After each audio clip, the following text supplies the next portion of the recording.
Hi viewers, இன்னைக்கு நம்ம ரொம்ப முக்கியமான டாபிக் பார்க்க போகிறோம். 543 பேர் கொண்ட 18வது லோக்சபையில் இப்போ நம்ம நடந்து முடிச்சல எலெக்ஷன். அதில் ஒரு ஒரு கட்சியும் ஒரு சீட்டு 2 சீட்டுன்னு ஜெயிச்சிட்ருக்கு. இந்த நேரத்தில் 7 இண்டிபெண்ட் கேண்டிடேட், அதாவது 7 சுயேட்சைகள் ஜெயிச்சிருக்கிறாங்க. அது உங்களுக்கு தெரியுமா?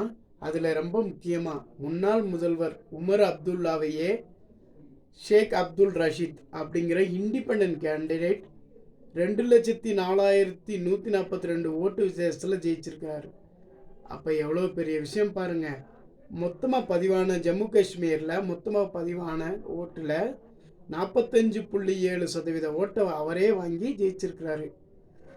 ஸோ இன்னமும் அரசியல் கட்சிகள் சரியாக செயல்படலை. அதுக்கு இன்னும் மக்கள் நம்ம முயற்சி செய்கிறவங்களுக்கு சரியான பாடத்தை கொடுப்பாங்க அப்படிங்கிறதுக்கு இது ஒரு முக்கிய எடுத்துக்காட்டு. நன்றி. அடுத்த வீடியோவில் பார்க்கலாம்.